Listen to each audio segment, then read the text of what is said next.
옆에 있는 성도하고 인사합니다. 사랑합니다. 축복합니다. 일본에선 교통사고가 나면 보험회사 직원이 가장 먼저 달려온답니다. 그래서 사고 처리를 해주고 보험에 대해서 이제 그 사고 난 사람들을 위로해주고 그런답니다. 미국에서는 교통경찰이 가장 먼저 달려와서 그 사고를 처리를 하고 그 사고를 수습한답니다. 네, 한국에서는 온 동네를 떠들면서 레카차가 가장 먼저 달려오죠. 그리고 사람은 뒷전이고 차만 신속하게 가져갑니다.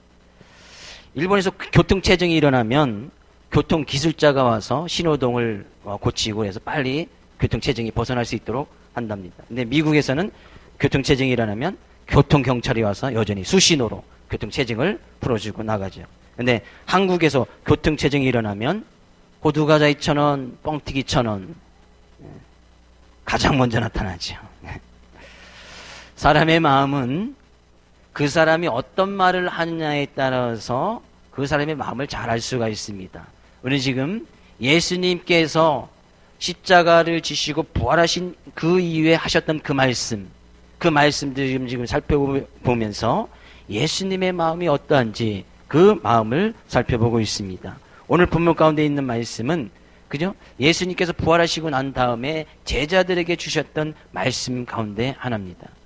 우리는 예수님을 믿는 그리스도인의 모습으로서 주님께서 주신 말씀을 믿고 따라가야 하는 그리스도인입니다. 그리스도인은 작은 그리스도라는 뜻입니다. 작은 그리스도. 나도 마찬가지로 그리스도의 인생, 예수의 인생을 믿고 따라가야 되는 것이 우리들의 모습이다 그런 얘기죠. 어떻게 보면 이 본문 말씀은 너무나 잘 아는 말씀일 것이기도 하고 수십 번 또 설교를 통해서 들었을 것이고 앞으로도 들을 것이고 너무나 귀하고 중요한 말씀 가운데 하나입니다. 근데 중요한 것은 이 말씀을 너무나 잘 안다는 것이 문제예요. 너무나 이 말씀을 너무나 잘 알고 있어요. 그죠? 근데 이 알고 있는 것에서 그치는 것이 문제다 그런 얘기예요. 이 말씀을 언제 주셨습니까? 이 말씀을 해주신 때는 우리는 분명히 잘 알고 있어야 됩니다. 예수님께서 부활하시고 이제 곧 승천하시기 전에 하나님 앞에 가시기 전에 주셨단 말씀이란 말이에요. 그러면 예수님의 마음이 얼마나 이 말씀 가운데 제자들에게 심혈을 기울여서 했는지 알 수 있겠지요. 어떻게 보면 오늘 이 본 말씀을 통해서 다시 한번 주님의 말씀과 주님의 마음이 무엇인지를 깨닫고 나갈 수 있는 귀한 시간 되주기를 먼저 주의 이름으로 축복을 드립니다. 하나님께서 예수님을 이 세상에 보내신 목적이 뭡니까? 하나님께서 예수님 이 세상에 보내신 목적 너무나 간단하게 요한복음 3장 16절 17절에는 이렇게 말씀하고 있습니다. 같이 읽어볼까요? 하나님이 세상을 이처럼 사랑하사 독생자를 주셨으니 이는 그를 믿는 자마다 멸망하지 않고 영생을 얻게 하려 하심이라. 하나님이 그 아들을 세상에 보내신 것은 세상을 심판하려 하심이 아니요 그로 말미암아 세상에 구원을 받게 하려 하심이라. 예수님께서 이 세상에 오신 목적이 뭐래요?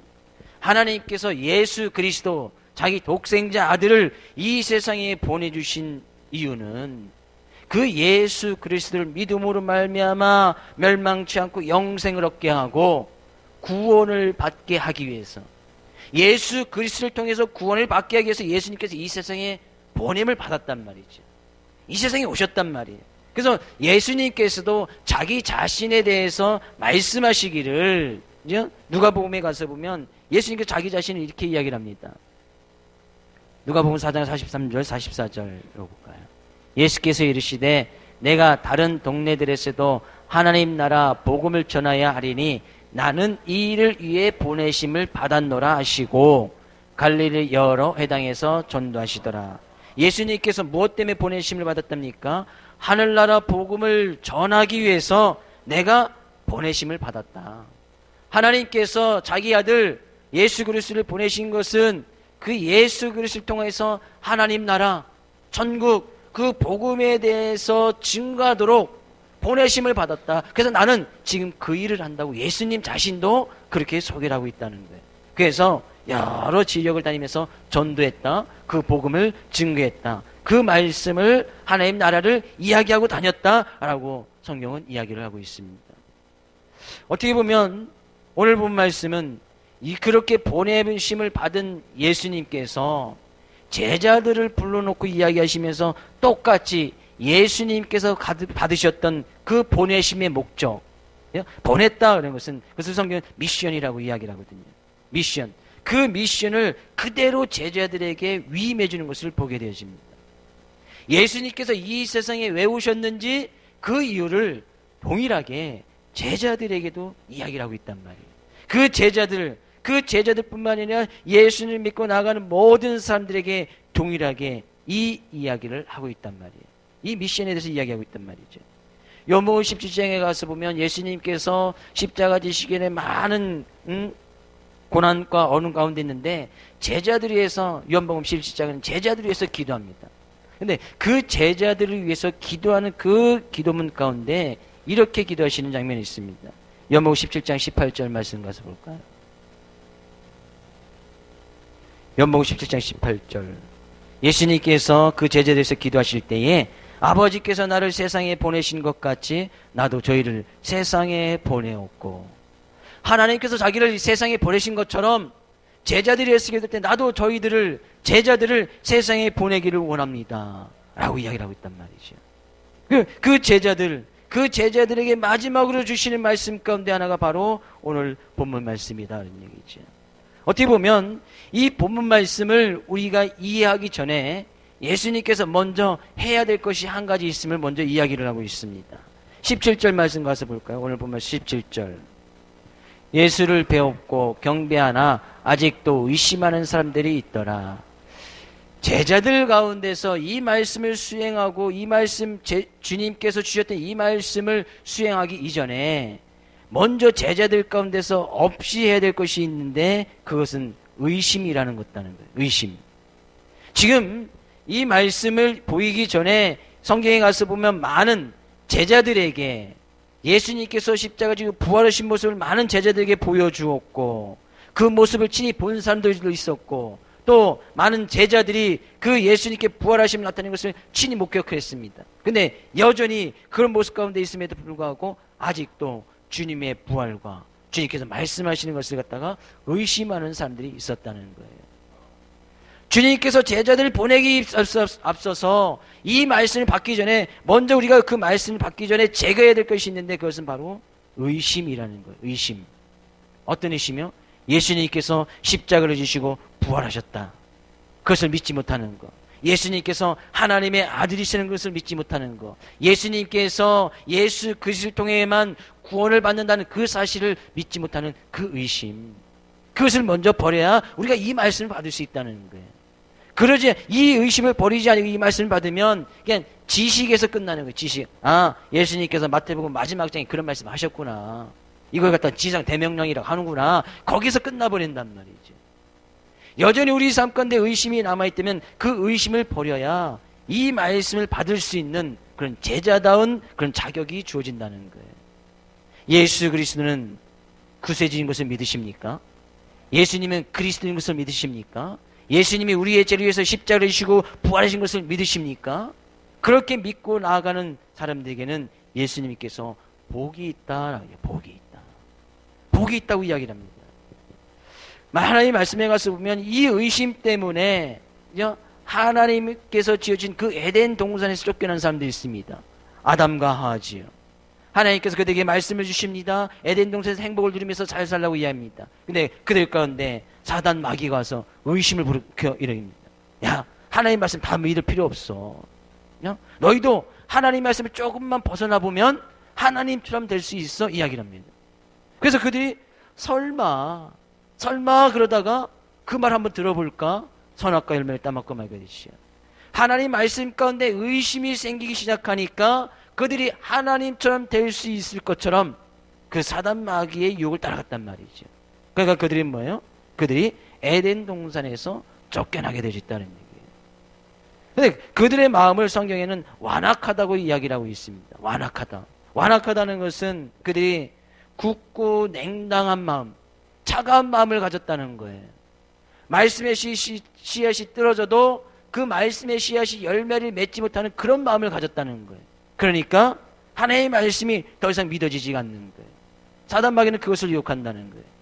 예수님께서 우리의 그리스도이시고 예수님께서 나의 죄를 위해서 십자가를 지시고 부활하신 것을 믿지 못하면 사단 마귀는 그것을 이용해서 들어온다는 거예요. 그래서 마치 내 자신이 하나님이 될 수 있는 것처럼 만들어버린다는 거예요. 그것이 교만이지. 내가 하나님 없이 살아갈 수 있다, 내가 하나님의 말씀 없이 살아갈 수 있다고 생각하는 그 자체가 교만이라는 거예요.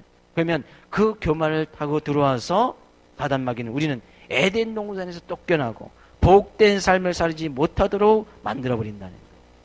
왜 예수님을 믿고 나가는 것이 복된 인생이냐? 예수님께서 그렇게 말씀하셨기 때문이에요. 요한복음 20장 29절 가서 볼까요? 요한복음 20장 29절 말씀. 예수께서 이르시되 너는 나를 본고로 믿느냐? 보지 못하고 믿는 자들은 복되도다 하시니라. 예수님을 믿는 사람들은 복되다 그런 얘기예요. 예수님께서 그리스도인 것을 믿고 나가서는 복된 사람이다 그런 얘기예요. 우리는 이 복된 우리의 삶 가운데 이런 의심이 없을 때에 우리는 복된 인생을 살아갈 수 있다는 얘기예요. 그 복된 인생이 무엇인지 오늘 본 말씀은 이야기하고 있다는 얘기예요. 우리 옆에 있는 성도에게 한번 이야기해 볼까요? 성도님은 복 있는 사람입니다. 이야기해 주세요. 존재 조건이 뭐예요? 예수님이 그리스도이신 것을 믿는, 예수님께서 나의 십자가 부활, 나의 죄를 위해서 십자가를 지시고 부활하셨다는 것을 믿는 그 사람은 복 있는 사람이다. 네, 복 있는 사람. 네, 그 복 있는 삶이 무엇인가 오늘 본 말씀은 이야기를 하고 있습니다. 18절 말씀 가서 볼까요? 18절. 예수께서 나와 말씀하여 이르시되 하늘과 땅의 모든 권세를 내게 주셨으니 뭐예요?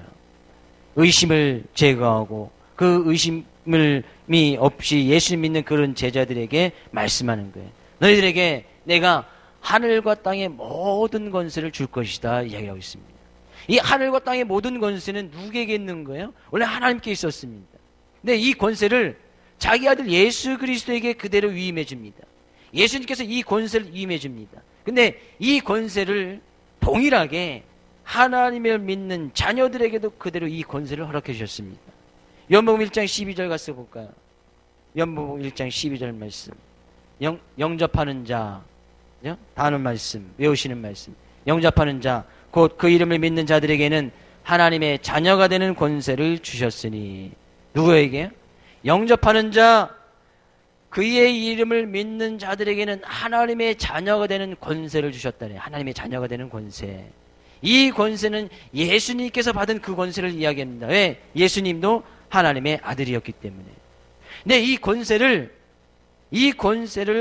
예수 그리스도를 믿고 그 예수 그리스도를 영접하는 그 제자들에게 동일하게 이 권세를 주셨다는 거예요. 그것을 우리는 특권이라고 이야기를 하죠. 특별한 사람에게만 가질 수 있는 그런 권리, 하나님의 자녀만 가질 수 있는 그런 권리, 그죠? 그것을 특권이라고 얘기해요. 이 특권은 뭐예요? 이 특권은 하나님의 일을, 그죠? 하나님만 하실 수 있는 일들을 하나님의 자녀들도 그대로 할 수 있도록 그런 권리를 부여해 주셨다는 얘기예요. 하나님만 하실 수 있는 일을 우리들이 할 수 있다는 거예요. 얼마나 큰 권리입니까? 하나님이 하실 수 있는 그런 권리를 우리에게도 동일하게 그 권리를 허락해 주셨다는 거예요. 그것이 권리입니다. 권리. 권세다 그럽니다. 권세. 대통령이 대통령만이 할 수 있는 일들을 대통령이 부지할 때는 총리에게 위임하지 않습니까? 그러면 총리는 동일하게 대통령의 그런 권세를 갖고 있는 거예요. 그게 특권이죠. 총리만이 가질 수 있는 특권입니다. 근데 만왕의 왕이시고 우리를 구원하신 하나님께서 하나님의 자녀들에게 하나님이 하실 수 있는 그 권리를 우리에게 동일하게 주셨다는 거예요. 하나님이 할 수 있는 일. 얼마나 큰 특권을 가지고 있느냐 이런 얘기죠. 얼마나 큰 권세를 가지고 있느냐 이런 얘기죠. 옆에 있는 성도에게 이야기합니다. 나 이런 사람이야. 얘기해 주세요. 어떤 사람이요? 하나님의 일을 할 수 있는 사람. 하나님의 일을 할 수 있는 사람. 하나님만이 하실 수 있는 그 권리가 내게 주어졌다는 거예요. 여러분 놀라지 않습니까? 안 놀랍습니까? 대통령이 와서 내가 할 일을 당신이 해. 이게 권한만 임해줘도 저는 대통령이 와서 그런 권한을 임해주면 저는 하지 않을 것입니다. 왜? 하기 싫으니까. 하기 싫으니까. 얼마나 머리 아프겠습니까? 지금 대통령 자리에 있으면서 괜히 뭐 배침몰 다면 그 모든 책임 다 대통령에 가고, 뭔 사고 나면 또 대통령에 가고, 뭐 하면 또 대통령 가고. 너무나 피곤한 자리. 그 자리는 웬만하면 안 하는 게 좋을 것 같습니다. 근데 뭐 할 뜻이 있으면 해야겠지요. 근데 대통령이 와서 저에게 그런 권한을 주실 테니까 와서 청와대에 와서 한 1년만 있으십시오 라고 얘기한다면 제가 좀 고민하겠지요? 안 할까요? 고민 안 할 것 같아요. 저는 든반에 안 갑니다 라고 했어요. 안 가. 1년이 뭐예요? 1년. 한 10년 정도 하면 고민해 볼 텐데 1년 안 가요. 근데 하나님께서 그런 권한을 우리에게 주셨다는 거예요. 고린도후서 6장 1절 말씀 가서 볼까요? 고린도후서 6장 1절 말씀. 우리가 하나님과 함께 일하는 자로서 너희를 권하노니 하나님의 은혜를 헛되이 받지 말라. 우리가 하나님과 함께 일하는, 하나님이 하실 수 있는 일을 나도 하는, 하나님과 같이 사역한단 말이에요. 하나님의 동역자란 말이에요. 하나님과 어깨를 나란히 하면서 그 권리를 누리고 있단 말이에요. 대단한 것이죠. 대단한 권리를 가지고 있단 말이에요. 하나님의 동역자라는 거예요. 어떻게 감히 우리가, 죄인 된 우리가 하나님의 동역자로서 어깨를 나란히 해서 하나님의 일을 할 수 있는가? 고린도후서 5장 20절 말씀은 그래서 우리를 이렇게 표현하고 있습니다. 우리 자신의 모습을. 그러므로 우리가 그리스도를 대신하여 사신이 되어 하나님이 우리를 통하여 너희를 권면하시는 것 같이 그리스도를 대신하여 간청하노니 너희는 하나님과 화목하라. 그런 우리를 그리스도를 대신하는 사신이 되었다. 그리스도를 대신하는 사신. 나라 일을 대신해서 다른 나라에 가서 업무를 보는 사람을 뭐라고 이야기를 하죠? 대사라고 하죠. 대사. 그죠? 한국인 대사. 근데 우리는 하나님 나라의 일을 대신하는 사신의 역할을, 그죠? 그리스도를 대신하는 그리스도의 대사, 하나님의 대사로서 우리를 불러주셨다는 거예요. 우리는 시시한 일을 하는 사람들이 아닙니다. 하나님의 일을 하는 사람들이에요. 하나님께서 맡기신 그 일을 하는 그런 역할을 하는 사람들이라 그런 얘기죠. 만약에 한국 대사관으로 파견받은 이 대사가, 그죠? 다른 나라에 가서, 그죠? 대사 일을 잘 해야 되는데 가서, 그죠? 한국인 대사로서 나는 한국에 대해서 잘 알지도 못하고, 그죠? 한국이 지금 어려움 가운데 있고 막 한국에 대해서 부정적인 이야기를 하고 나간다면 이 대사는 대사 일을 잘 하는 겁니까? 못하는 겁니까? 못하지요. 이 한국인 대사라는 것은 한국의 대통령 같은 그런 권한을 대사에게 위임해 주는 거예요. 특사를 파견받았단 말이에요. 그러면 그 대사는 동일하게 한국이 가지고 있는 그 권한을 가지고 있는 겁니다. 그래서 다른 나라에서 함부로, 그래서 그 대사를 어찌하지 못합니다. 그 나라 법을 가지고 대사를 어떻게 할 수가 없습니다. 왜? 동일하게 한국과 같은 그런 권한을 한국의 대통령이 가지고 있는 그런 권한을 가지고 수행을 하기 때문에 함부로 할 수 없는 거예요.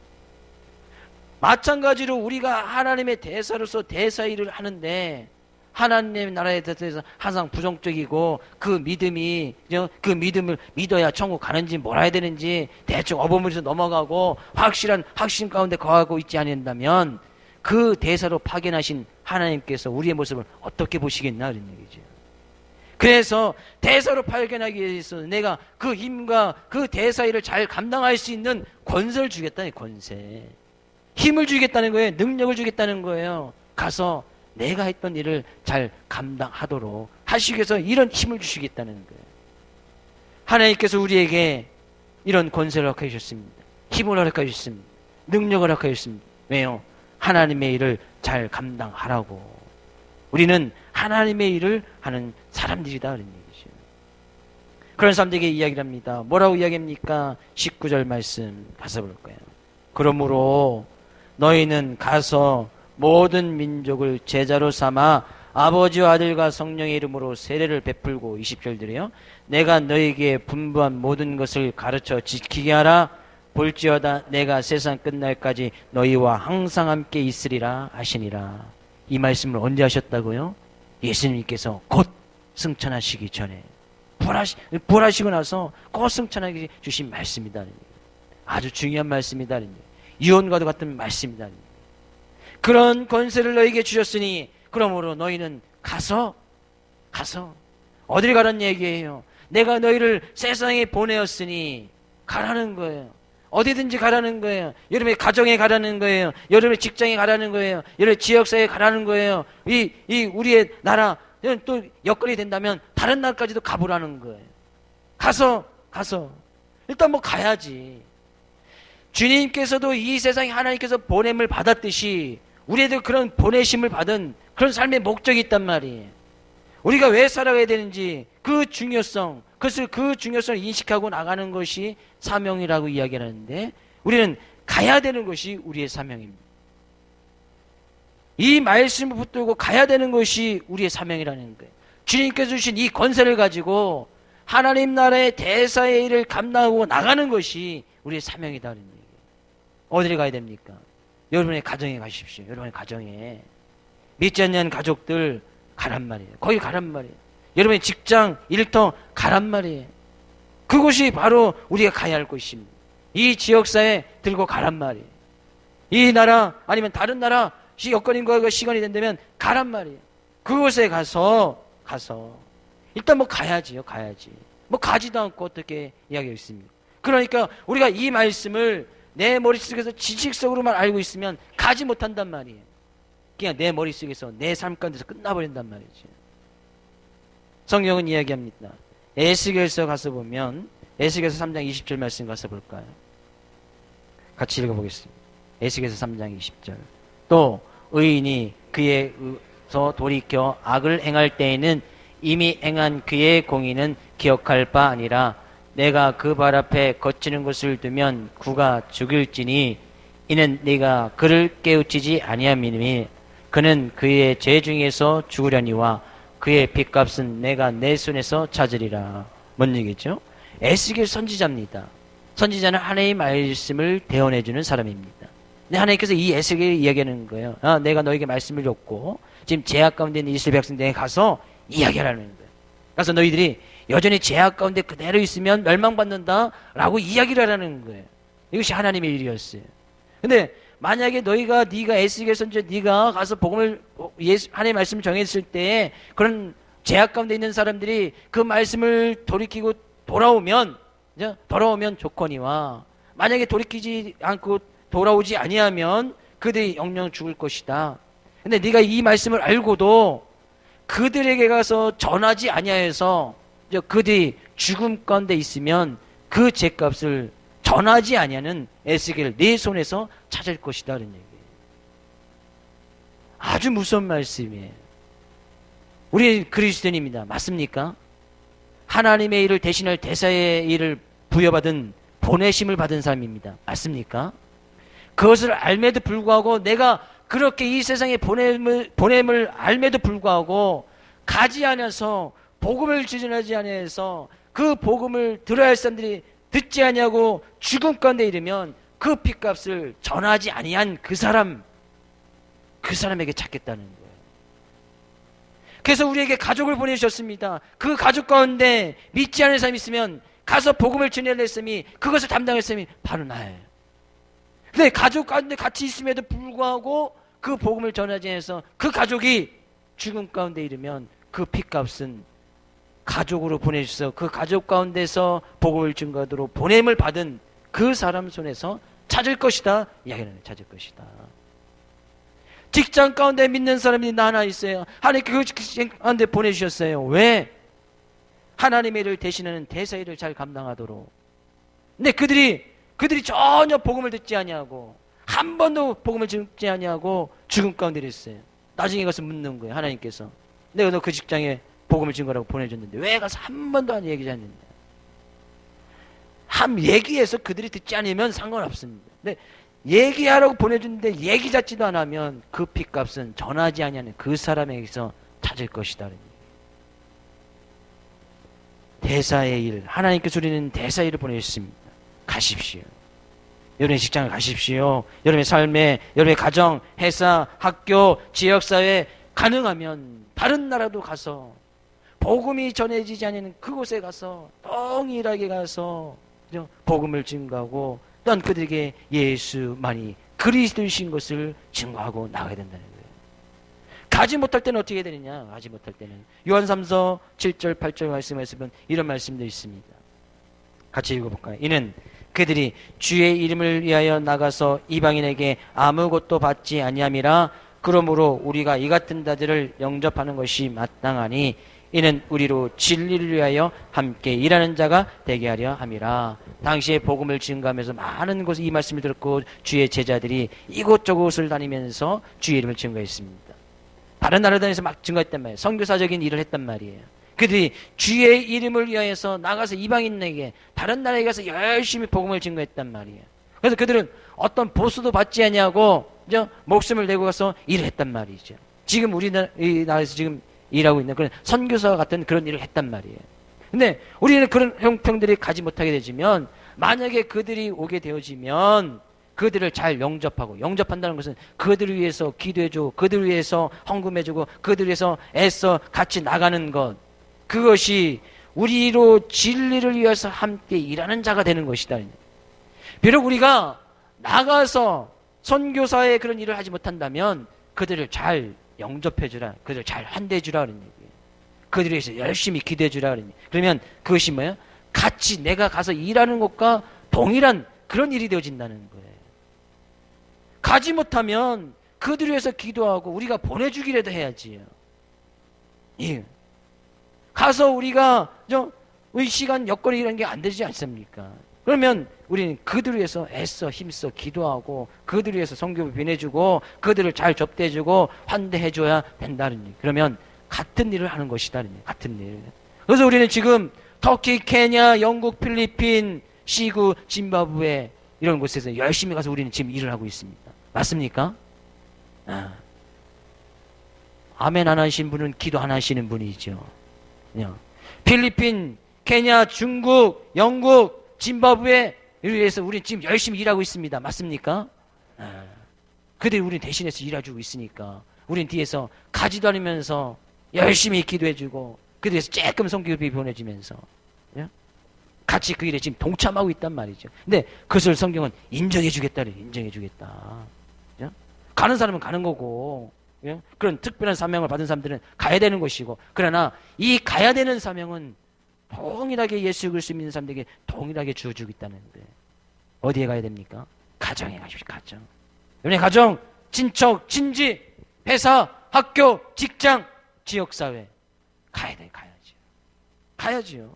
가야 된다는 거예요. 가서 뭐 하라는 거예요? 가서 모든 민족을 제자로 삼아, 이 제자를 삼는 것이 가장 중요합니다.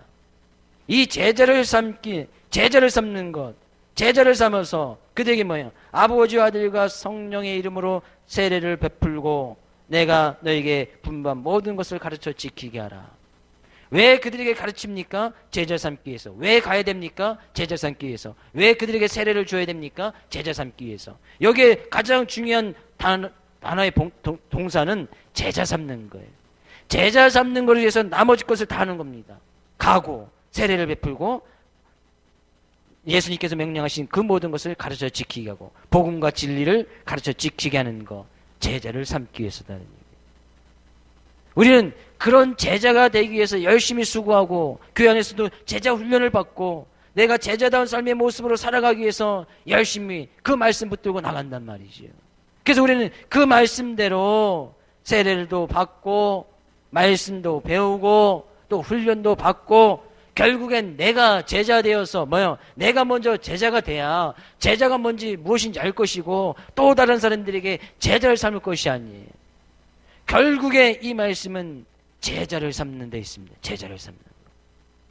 그래서 저도 이 제자다는 제자 훈련, 제자 이야기만 들어도 아직까지 막 가슴이 뜁니다. 어떻게 하면 내가 정말 주님의 제자다운 모습으로 또 다른 사람들을 제자 삼아서 내가 진정한 제자가 되었다는 것은 내가 또 다른 사람들을 예수님의 제자로 만들어 놓는 것, 그것이 제자훈련의 끝이에요. 제자훈련의 끝은 내가 또 다른 사람들을 제자로 만들어 놓는 것, 또 그 사람이 또 다른 사람을 제자로 만들 수 있는 것까지가 제자훈련에 가야 되는 거예요. 제자훈련이 잘 안 돼 있으면 제자훈련 또 받으십시오. 들어와서 또 받고 같이 또 기도하고 이 권세를 붙들고 능력을 붙들고 또 나가야지. 왜? 예수님께서 이 말씀을 언제 하셨다고요? 아주 중요한 말씀이라는 거예요. 이 말씀을 붙들고 나가야 될 것이 우리의 모두에게 주신 말씀이라는 거예요.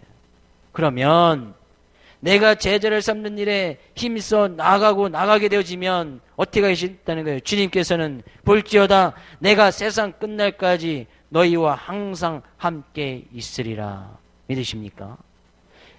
예수님께서 예수님의 일을 대신하고 나가는 사람들에게, 하나님의 대사의 일을 함께하고 나가는 그런 사람들에게 항상 늘 함께 하여 주시겠다는 거예요.